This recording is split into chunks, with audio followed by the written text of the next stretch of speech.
Welcome to Quick Shots, a short format traditional archery podcast, where we introduce you to some of the world's most influential traditional archers, and occasionally, some random dudes.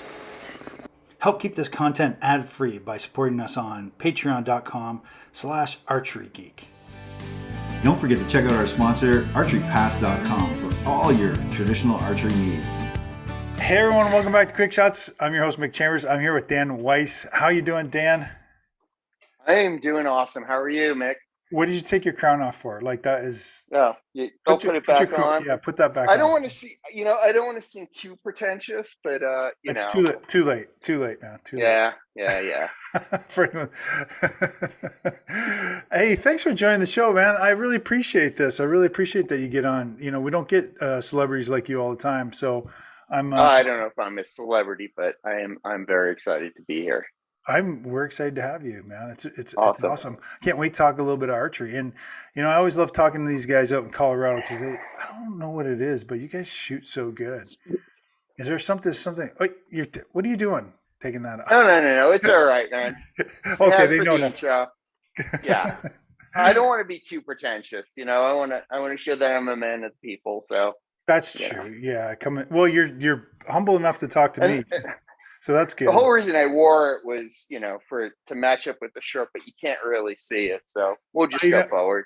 I do love the shirt. It's really cool. Again, it's a Colorado thing. We got Godzilla out there. We got King Kong out there. It's awesome. Yeah. Man.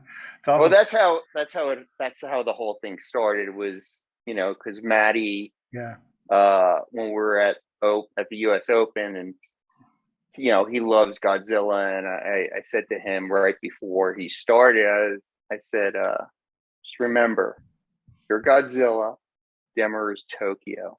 And so then afterwards, it became like this running joke among us, and I was like, well, if you're Godzilla, then I'm King Kong. Have to be. So. That's funny, man. Matty's a good dude. But you got a lot of players out there. Just a lot of really good. I mean, yes. Is it? Yeah. Something in the air in Colorado that you guys are all very sporty, very competitive, very. I just think it attracts people that are into archery. Like my area where I live in Highlands Ranch. Yeah. Our HOA runs an archery range that has 10 yards to 80 yards and I think a 26 3D target 2-mile loop that they maintain, and just a huge, there's as many Barebow as their compound here is like huge, and there's some really amazing highly competitive compound shooters here also. So there's just, archery is a big deal out here. And so it kind of attracts a lot of people to the sport. Why don't we, so how did you get involved in archery? Like single string archery or in general, just how'd you pick it up? Okay. So, like a lot of kids, I tried it when I was a kid at summer camp. But never really had I had the passion or the interest to kind of pursue it, but it was one of those things where my parents just didn't support it at the time. So anyway, flash forward to 2017, we did a family like a family lesson on a Friday evening. Myself, my wife, and my daughter, and everybody had a great time. And it became like a regular Friday thing for us to do Friday evenings. And then spring rolled around in 2018, and my wife and daughter didn't want to do it anymore. They kind of got bored with it, but I was kind of really hooked into it and interested in it. And it was one of those things I was doing after work. It's kind of like a stress relief, going to shoot at the range for like an hour. And I wanted to get good at it. And so I continued. What were you shooting at the time? What were you shooting? What kind of bow were you shooting at that time? Were you like, I started out with, no. I started out with the Samick Sage. Okay, good. Okay. Good. Yeah, I mean, we took like a couple lessons where we're renting equipment, and I was like, all right, I'm just gonna shell out some bucks and get us some Samick Sages and like your regular, kind of beginner setup. And so we all, we had those and just kind of started going to the range and shooting, like once a week. And then spring came around and at like April 2018, and I started going like 5-6 days a week, and it kind of rolled into like it progressed to the point where a friend of mine mentioned that I found out that was a Barebow archer because he and his wife got into it because they were going to all his daughter's competitions and they were bored and they wanted to shoot. And he said, there's this whole fall series indoors. It's a lot of fun. You should come out and shoot it. And I went and did that, and I was like hooked. And then went and got a Spigarelli BB, and started like the process of really learning about the sport and learning about string walking, and just really taking an interest in trying to figure out how good I could be at it. But you're no stranger to, a high level sports. You have a high level sports background, so you're no stranger to Yeah. competition, right? Yeah. And I think that's one of those things that's been like a really big advantage for me as far as my development, because so I was involved at a pretty high level. I was on an alpine ski team at a collegiate level, and did cycling. I lived in Boulder at the time, and so I was like in this community where I was just constantly running into guys that were at the professional level and getting to see what their training was like. And then Yeah. I got into speed skating, and then I was really, I was going out training sessions with guys like Eric Flame and Bonnie Blair and Dan Jansen, who are all, multiple World Cup winners and Olympic gold medalists. And kind of being in that environment of seeing how like the best trained and how they Yeah. practice their sport. And a lot of that kind of, as I started picking up archery, a lot of the things like periodization and volume and all these things that people have that get very hung up on technical issues as far as how to build their training, I already knew how to do all that stuff. And so it made like just a huge difference in my advancement, because I was able to train at a level where I was maximizing my returns with minimizing my potential for injury. That's amazing. I mean, iron sharpens iron. So, it's interesting. I'd love to dig into a little bit how you get ready for your tournaments here in a second, but I want to Yeah, I just want so you've only been training since 2017. And since that time, take us through some of your accomplishments since, sure, 2017. Because sure. it's pretty, yeah, it's pretty good. Keep going. So 28. So I started fall of 2018. Did a bunch of indoor series, and I think my first one I might have finished third. But I was always like in that third, fourth range. And some of the people I was shooting against were people like Ben Rogers, Yeah. and some other, relatively high level people. And so I was always paying attention to everything that people were doing and trying to understand why they were doing it. And so, 2018 ends up in 2019. I I thought like, okay, indoor season's done. I'll get a compound. I'll learn how to shoot. I'll shoot 3D and stuff like that, because I wasn't aware that there was a barebow outdoor season. Then lo and behold, there was this whole outdoor series here. And so I started shooting 50 meter, and I won the outdoor championship for Colorado State, and I finished fourth, third at a field. They ran a state field championships that year, and then so at that point I was like, all right, I'm really getting into this and just doing more stuff. And then my goal was for Vegas, and so I shot Vegas in 2020. Didn't do particularly great, but it was my first time just like trying to feel out what like a big tournament was like. Yeah. And things started to steamroll from there. And I was really hoping in 2020 to,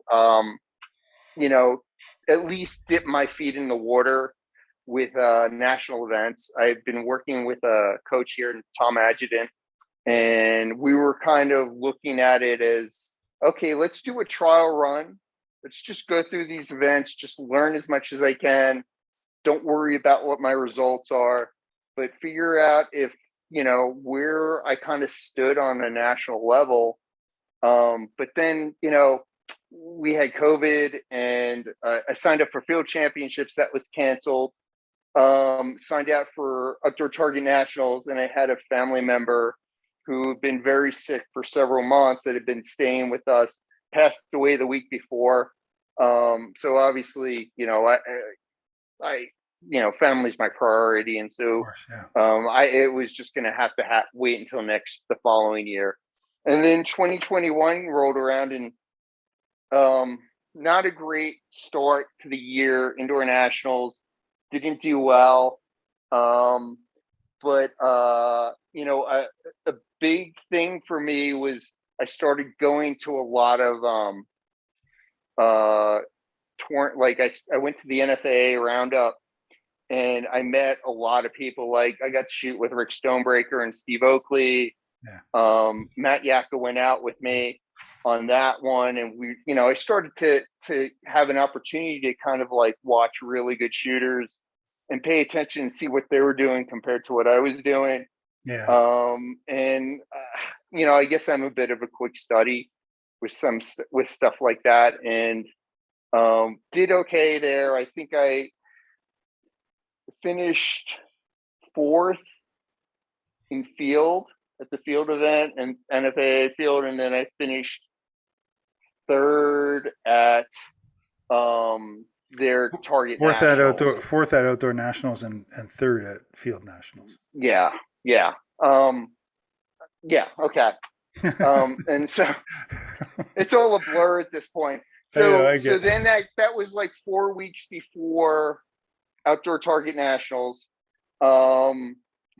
And I really like I did a lot of retooling on my form, and went out to outdoor target nationals, finished fourth.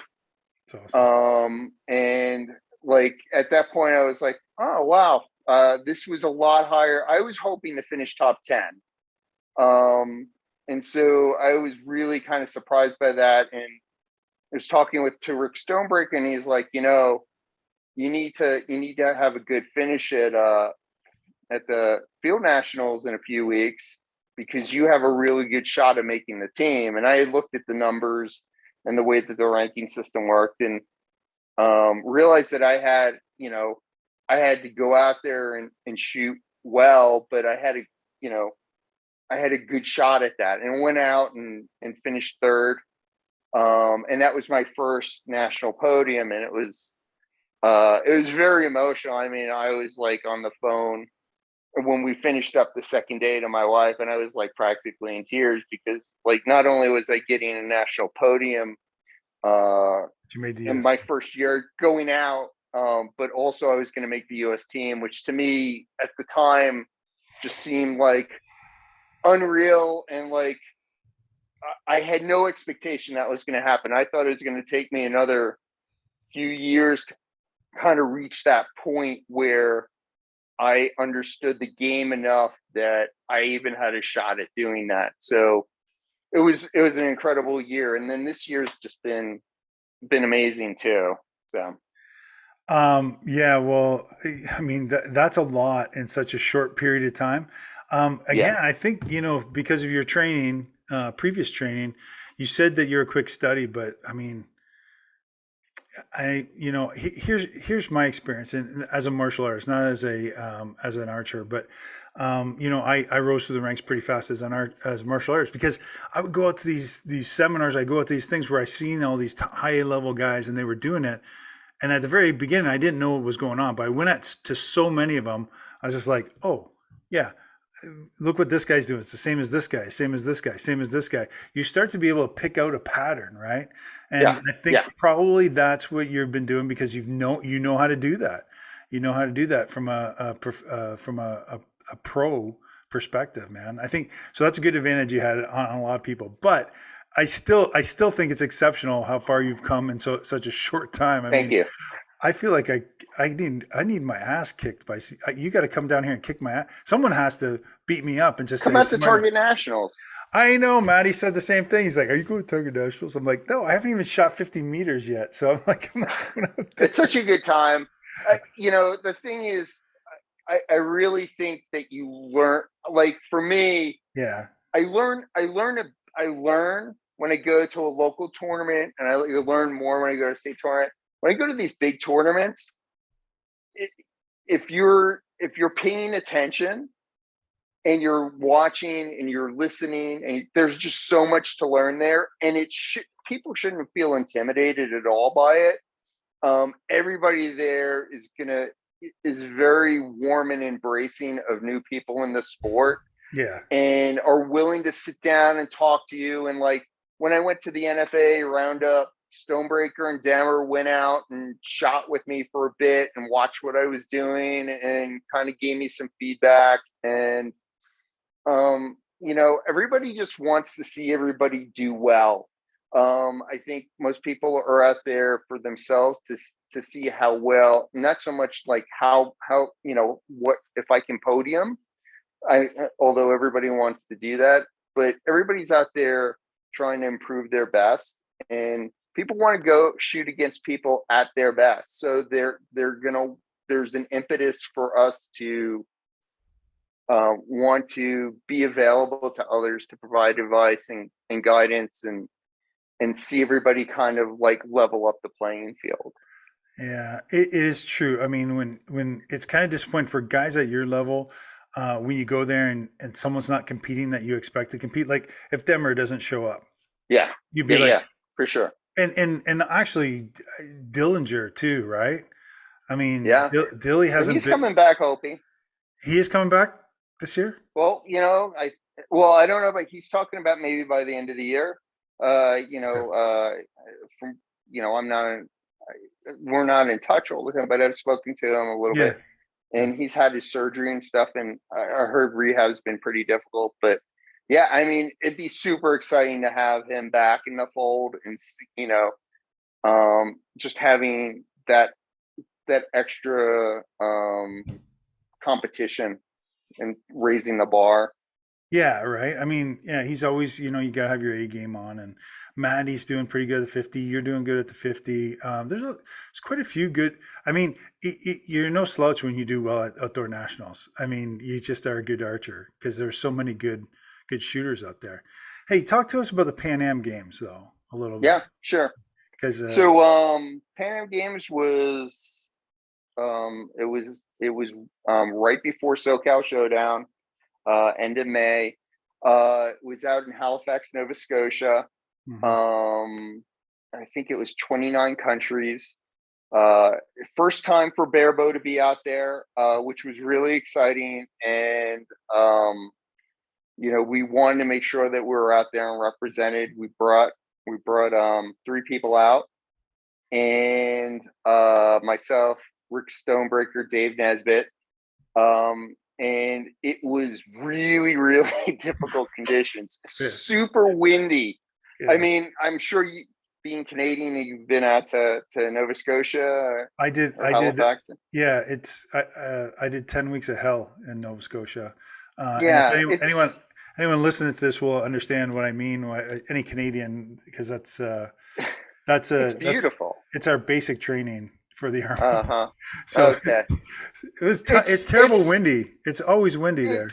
it's really beautiful. People there were fantastic.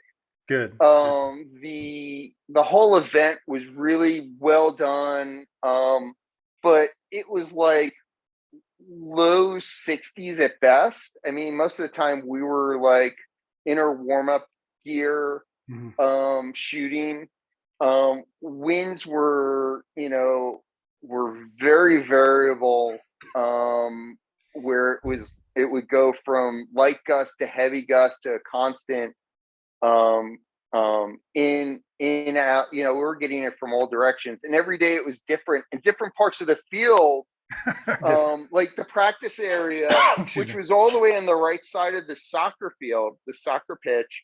Yeah. Um, you go and you practice and warm up there, and then the shoot downs were all the way over near a building, and the wind was completely different. And I think it things worked out great for me because at the range I shoot at, I never have like a breeze free day. Every day is at least 10 to 15 miles an hour, sometimes up to 25, Wow. and you just get used to it. I mean, your scores are constantly suffering. Hmm. But that practice, having that, made the difference for me in beating Rick Stonebreak. I mean, Rick is iconic. I mean, Yeah. he's a great shooter. Yeah. And He's a uh stone cold killer. except for, and I think I probably would have been intimidated, except for the fact that I was so like focused on the fact that we had all these protocols that we had to follow, for shooting, a world archery event, that, it's like you have to walk in at a certain time, you have to be at the line, you have to do this, you have to do that. And the the timing protocols are shorter now. So I was just very zoned in on, like, I just need to get my job done. Hmm. And I wasn't thinking about the fact that there were people watching, that they were videotaping it, all that. And like, I didn't even realize when I won the first end that I had won it. I thought for sure, because I didn't shoot it. I think it was like a 24 or something like that. And I won by like 1 point on the Yeah. first end.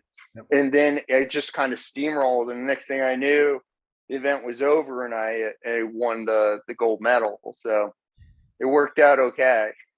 Yeah, no, that's great. That's great. I can't believe you beat my fellow Canadians, though. That's sad for Canada. Well, Lloyd, I'll tell you what, Lloyd Pollock, who was the guy who got the bronze medal, Yep. very good shooter. I think he was thrown off also by the amount of wind, because where he trains at, there isn't, and in the cold too. And he's a really thin guy, so I think it really was a disadvantage for him. But great guy, great competitor. And hopefully we'll get to shoot against him again. Yeah, it's nice. And so you're prepping now for outdoor nationals, right? Yeah. So Yep. can you take us? So I had Demmer on the program. He talked us through his program and what he's doing, how he's getting fit, his setup and all that. I hate to bug you, but can you kind of roll through that with me, like from setup Yeah. to like we've already, I think some people, if they want to know what outdoor nationals is and the target nationals and what that actually is, Demmer mentioned that. But why don't you take us through your training? What equipment you're taking with you, and then mentally how you're preparing as well. Okay, so let me go through the equipment first and go through the training, Yep. because that's probably a little more extensive. So right now I have two setups that after indoor nationals I decided to. I've been shooting a Hoyt Exceed for a while. which I love. I wasn't. I was questioning some of my equipment choices at the time and whether I needed to think about other stuff. So I've been running two setups right now. One is my Hoyt Exceed. The other one is the Gilo GT, which I've been using for 3D. But for 50 meters in field, I've been sticking to the Hoyt. It's been working really well for me. So I have a Hoyt Exceed riser, Velos limbs, 25-inch riser, 40-pound limbs, using triple T strings. Have a biter plunger, Gabriel rest, Yoast tab, and I shoot X10 arrows with spider veins, 550 spine, 27.5 inches. I think it's 100 grain tip. Wow. Okay. Yeah. What was the plunger that you're using again? What's the button? The plunger is a biter plunger, and Oh, it's a I'm using biter. a Gabriel biter. Yeah. Okay. No. So sorry. The rest is Gabriel. Yeah, I'm using a Gabriel rest. I recently switched over to that I had been using for the last few years, the Sniper. Yeah. And I started having, I think you reach a point like the Sniper's been great for me as far as improving my game and my accuracy, but I started having questions about some of my shots, and I'm left-handed, so I was getting a lot of like low right shots, and started hearing from other people that they were having similar issues with low shots.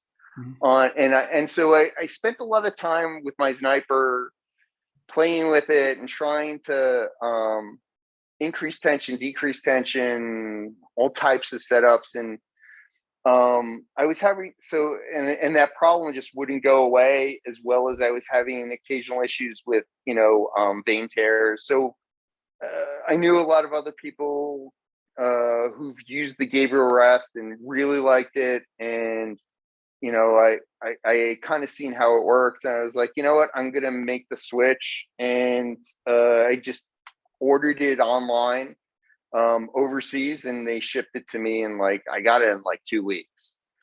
And haven't looked back. I really like work. I really like that rest. Yeah. I'm So gonna I have think to. I'm going to be sticking with that going forward. I gotta look that up because I don't even think I know what that is. But It's Gabriel, a drop rest, it but is a drop. it works. So imagine like a Spig ZT Yeah. that rotates at like a 90. So the arm, instead of folding in, Yeah. it rotates at like a 90-degree angle. So it Okay. goes from this way to this way, and there's a magnet in it that pushes it back up into Oh. position. Oh. Okay. All right. All right. That's cool. It's And very simple, but it works great. oh, so are you having better luck with that? Are you grouping better or? Yeah, I haven't. So I switch rests, and I haven't had that issue since then. And also, I had some issues Oh, I see with how it works. vein tears, with the wing type of vein, spider veins and stuff like Yeah. that. Yeah. And Yeah. I haven't had that problem since. And part of that also, I think, is just I've improved, and I understand my equipment better, and I understand what is working for me, what versus what isn't. Mhm. So, I mean, the Sniper is a great rest. I reached a point where it wasn't working for me, and I couldn't figure out how to fix what the issue was. So it was Yeah. just time to move on to something different, and it worked off the bat. Yeah. If it works for you, gives you confidence. That's good. 100% confidence is in your equipment is really important, because if you're stressed about, well, if am I going to tear a vein, is the rest going to drop on me too early or something, it definitely puts more pressure, and which means you're going to have more tension when you're shooting, and that's going to affect things. Yeah. Yeah. Yeah. So how are you preparing for the outdoor nationals? Okay, so this is the part where everybody gets mad and jealous at me. So I retired from my previous career as an FBI agent 2 years ago. Uh-huh. So I essentially train full time, But which is something time that out. Time out. Like how did you do that? how did I How do what? how'd you retire at such a young age? Well, I'm gonna be 56 in like 4 weeks. Seriously? Oh my gosh. Yeah, but Yeah. So that's still really young to retire, man. That's yeah, awesome. 20. Well, we have the option to retire once you put in 20 years of service, and you're over the age of 50. So, um, I had a prior career where I did very well financially. My wife has a great Okay. job. Yeah. And I had this I think since childhood I've had this dream of like wanting to, you know, represent the US in sport, and tried it in several different sports, and just wasn't the right fit or timing for me. And so this was kind of my opportunity to really kind of dive into the sport and see like how good I could be. And so, you're asking what my schedule is like. And so Yeah. I train 5 days a week. Okay. Um, I and I cycle through my volume on my training, but right now, 5 days a week, 300 hours a day, as well as putting in some cardio work, either running, cycling, doing a little bit of yoga, doing some focus training by doing meditation, and so but that's at the peak. I'm not doing 300 hour. I'm not doing 1,500 hours a week all year long. That's only in the month leading up to a major event with 2 weeks before it. So what'll happen now is we're 4 weeks out from Outdoor Target Nationals. My volume will be high for the next 2 weeks. And then 2 weeks out, I will cut from 300 to 150 a day, and give my body a chance to recover. But I'll have that endurance benefit, and fitness benefit from that. And just, you go into that last 2 weeks and it's like you just step on the brakes and you ease off and just up the intensity on the shooting side of it and let your body kind of recover. Okay. And I'll do that. So the way it'll work is, so when as I'm getting to so when I finish up with Outdoor Target Nationals, uh I'll have take a short break, and then I will start at that 100, start building that up 10% or so every week, and until I reach that 300 number, and I'll stick with that um through up until a few weeks before a major event. And if there's other events like local and state stuff, I'll just practice through that, and I'll just be sore when I'm doing that. But those big events, which I've kind of figured out which ones I want to be at my best for, I'll dial it back by 50%. Yeah. Those last 2 weeks, let my body recover. And then, so like when, for this year, it'll be coming up after Outdoor Target, it'll be Lancaster. So I'll build up to Lancaster, and then Vegas is the following week. So I'll maintain that kind of lower volume, and then kind of depending, I think Indoor Nationals is end of February, so there may be a small build, but then I have to back off that 2 weeks before, and then for Field Nationals I'll build up again and then back off, and just do that. Hey, so with all this training, all this practice, all this mental focus, I should be what better than John Demmer. you better be. Demmer, Yeah, well, that guy hardly trains. No, he's doing a bunch. Hey, so what? Teach me about your shot process. Like, okay. yeah, tell me about your shot process. And I say teach because I'm so interested in Yeah. hearing how a guy who's uh, a professional barebow guy. You're really the only professional barebow person we have, except for Stonebreaker, Yeah, right? well, to be professional, you have to be making some money at it, though. But you know So, what I mean. Like you're I full time, I full time. train like I Yeah, train like a professional.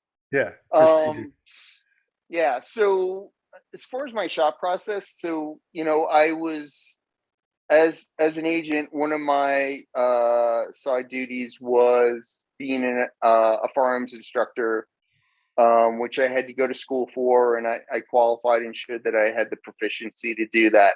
And so I've taken a lot of the lessons that I've learned from, especially pistol shooting, Hmm. and translated that to archery. And what it really comes down to is, I mean, basic marksmanship is getting your alignment, getting your sight picture, and then when you're releasing or breaking your shot, don't move and break that sight picture. And so that's basically what my philosophy is in how I approach my shop process. So a lot, I go through the same shop process steps that, like, anybody that's seen the USA archery shop process. Mm. And I've gone through it so many times now and so many repetitions that I don't think much consciously about anything until I get to anchor and I transfer.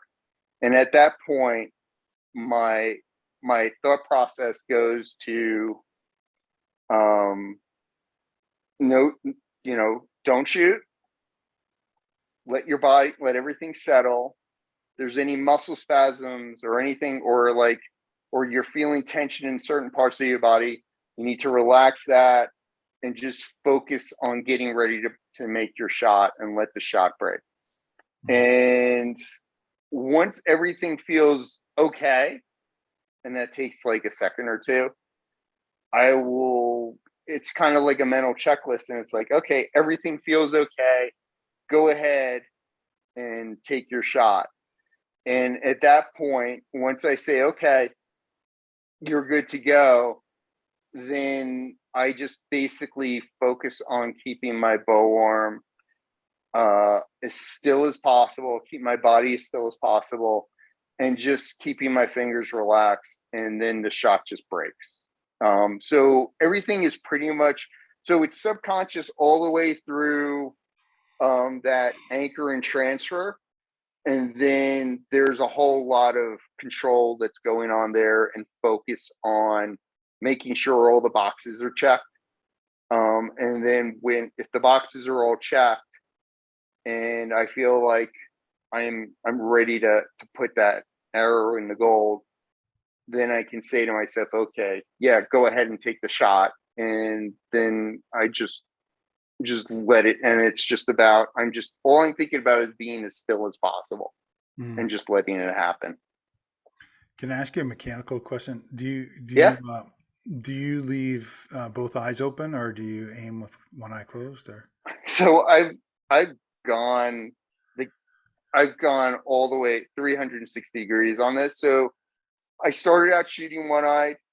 I went to shooting with both eyes open, and then I went to shooting with both eyes open with a cover over my right eye. yeah, like a shooter patch. Yeah, exactly. Um, and then back to both eyes open to one eye. My left eye open, right eye slightly squinted. Mm-hmm.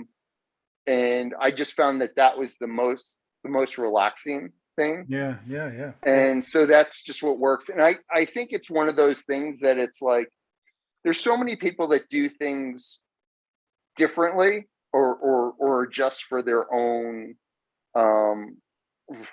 way of shooting, that I think in the big picture, it's not the most important piece. And if you decide to shoot eyes open, great. If you shoot one eye open, that's fine too. I will say this: it's I have I have a lot of trouble with double sight picture. Mm. especially with string blur. I can't see string blur with both eyes open, Mm-hmm. so I shoot with my right eye a little bit squinted so that I can line up that string blur in the middle of my riser, and I can see my whole sight picture. I will say this also, that I don't, people ask, do you focus on the target? What are you focusing on? I would say I I focus a lot on my string blur and seeing a wider picture rather than zeroing in on the target. I try to see everything and try to be visually aware of like the whole larger picture rather than zoning in too much. And that works for me. Okay. That's way different than a lot of other people say. Yeah. Aim small, miss small is the Yeah. common phrase, right? I know as a firearms instructor, you know that. But that's interesting. That's super interesting. And the patch, I always thought about an eye patch because shooter patch because in rifle shooting we use it to relax the body, right? Because when you're doing Hmm. this, there's tension. This is tension. Yeah. So keep both eyes open, but you're the expert. So I love it though. That's good. I haven't heard that description. You're the first one. That's fantastic, man. I love getting new info. Yeah. And I think it's probably a lot of it is due to like my marksmanship Yeah. um, background. Yeah, I will say this: I had to be, when I made that decision, I had to be more aware of if I'm tensing, if I'm trying to squint too much, or if Yeah. I've like learned to find like a position that feels right for me. The other thing that I do that probably I don't think anybody that I'm aware of does is, so I use a night guard, a mouthpiece, Mm-hmm. and so when I'm shooting, I will feel I'll bite down, and I don't want to grind my teeth, so I bite down just enough so that I feel that tension there, but then trying to relax the rest of my face as I'm making my shot. So Yeah. it helps me. It makes me feel more relaxed when I'm going through my shot process, because I know that if I'm doing that, everything um, is Your set. face is set. Yeah. My face is set. My anchor is Same in the thing. right place. Yeah. Yeah.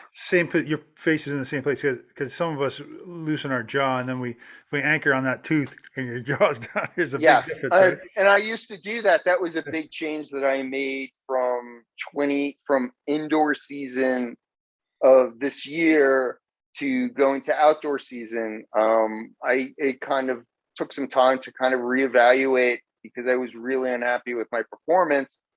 And there were some things where I felt like I was letting things slide. And one of them was shooting, with a relaxed jaw, Relax jaw. but I was anchoring with, using my finger along my bottom lip and against the And back of my jaw. So by having my mouth open, there was some variation there. And I was like, I gotta cut that out. That has to stop. yeah. Yeah, no, that's good. That's good info. Hey, we're cutting close to the time here, but give Okay. us do you mind giving some of our listeners, your piece of advice? What would be one piece of advice that you could give them to say that they could start working on right now to change the way they shoot and get better? Yeah, what's a Yeah. special sauce? So I mean, I think the special sauce is, like most things, is that everybody wants to think that they can get really good quickly, and archery is a really tough sport. I think you need to be patient, and just don't, you shouldn't expect that you're going to be shooting. You Who knows? I mean, there's people like Claire and others that have made that quick transition in the sport, but you just need to be patient and be patient with yourself, and just give yourself time to like learn and get better, and expect to fail a lot. Man, if we went out and practiced with me, you'd be questioning how it is that I'm ranked number one and I've done as well as I have. But I mess up a lot, and I pay attention to what I'm doing, Yeah. And I try to learn every time I make a bad shot. It's like I go into triage and troubleshoot what I've done. Why did that happen?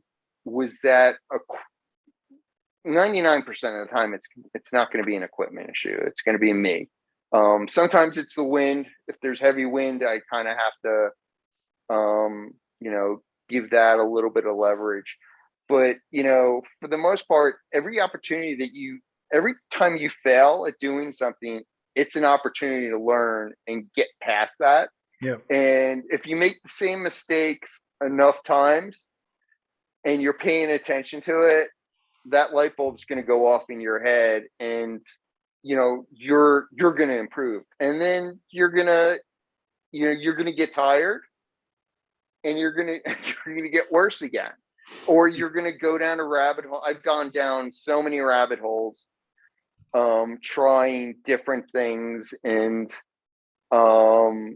tension in my hand, on my draw hand, deep hook versus shallow hook, how much, angle, bow hand angle, were my shoulders low enough or my shoulders high enough, trying to use drop in shoulder or reverse shrug as part of using that as part of a release mechanism, which was something that Chris Hill promotes. Yes. And that didn't really work for me just because it created too much movement. But I'll say this: Chris is incredible. I worked with him for about 3 months, and he's an incredible coach and a big part of my success. So you just have to be open to try stuff and be open to failure. And from that, just pay attention to that stuff. And that's really going to make a difference. Okay. Be open to failure. Archery is not an easy sport, man. Hey, if people want to get hold of you, they want to chat with you a little bit more or pick your brain a bit, where can they get hold of you on social? goldstrikearchery.com. Okay. I have a webpage on there that has my personal information on there, as well as all links to all my social media accounts, Instagram, Facebook, and all that, and also a way to email me if you have questions, and feel free. All right, man. Thanks very much for being on the show. Appreciate it. Appreciate having Champ on the show. It's awesome. And, best of luck. Best of luck, man. Thank you. We'll be watching for sure. All right. Thanks everyone for sticking around, and don't forget to check out our sponsor, archerypass.com. If you want to support the channel, we got a Patreon. You can go check that out in the links below. I'm going to have all Dan's information on the links below. So hit those up, man. Check it out and just flood his email, his inbox with questions. Thank you. All right, everyone, hunt the good stuff. We'll talk to you later.